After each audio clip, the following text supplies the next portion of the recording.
সময় কখনো ভুলিয়ে দেয় ক্ষত, কখনো আবার স্মৃতিকে করে তোলে আরও গভীর। দীর্ঘ ২০ বছরের অপেক্ষা, নির্বাসিত পথ চলা আর রাজনীতির টালমাটাল অধ্যায় পেরিয়ে অবশেষে নিজের শেকড়ে ফিরছেন তারেক রহমান। চিরচেনা সব স্মৃতি, পিতৃস্নেহ, শেকড়ের টান রয়েছে যে শহরে, সেই বগুড়ায় ফেরার সময় হয়েছে।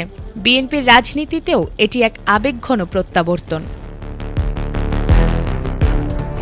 দীর্ঘ প্রায় ২০ বছর পর নিজ জেলা বগুড়ায় পা রাখতে যাচ্ছেন বিএনপির ভারপ্রাপ্ত চেয়ারম্যান তারেক রহমান। আসন্ন ত্রয়োদশ জাতীয় সংসদ নির্বাচনে বগুড়া ৬ আসন থেকে তার প্রার্থিতা ইতোমধ্যে বৈধ ঘোষণা হয়েছে। নির্বাচনী প্রচারণা ছাড়াও আনুষ্ঠানিকভাবে ঢাকার বাইরে এটিই তার প্রথম সফর।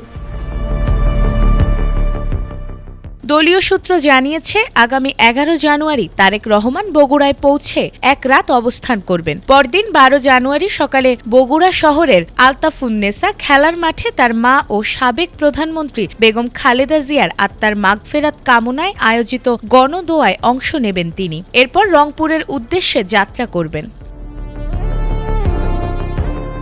রংপুরে যাওয়ার পথে বগুড়ার হযরত শাহ সুলতান মাহমুদ বলখী রাদিয়াল্লাহু এর মাজার শরীফ জিয়ারত করার কথা রয়েছে তারেক রহমানের। এছাড়াও দলীয় সূত্রে জানা গেছে, মহাস্থান মাজার জিয়ারত শেষে নেতাকর্মীদের সাথে অভ্যর্থনা অনুষ্ঠানে অংশ নেবেন।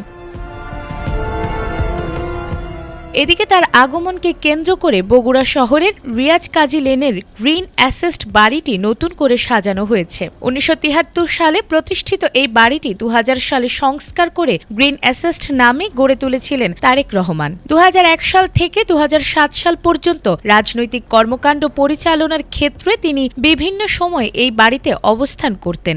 দলীয় নেতাকর্মীদের ধারণা, নির্বাচনী প্রচারণার জন্য এবারও সেখানেই অবস্থান করতে পারেন তিনি। বিএনপির প্রতিষ্ঠাতা ও সাবেক রাষ্ট্রপতি শহীদ জিয়াউর রহমানের জন্মস্থান বগুড়ার গাবতলীতে। সেখান থেকেই ২০০১ সালে বিএনপির প্রাথমিক সদস্য পদ গ্রহণ করেছিলেন তারেক রহমান। এবারে তিনি বগুড়া সদর ৬ আসন থেকে জাতীয় সংসদ নির্বাচনে অংশ নিচ্ছেন, যা বগুড়ার রাজনীতিতে এক নতুন অধ্যায়ের সূচনা হিসেবে দেখছেন নেতাকর্মীরা। নাজমুন নাহার জান্নাত, এটিএন বাংলা।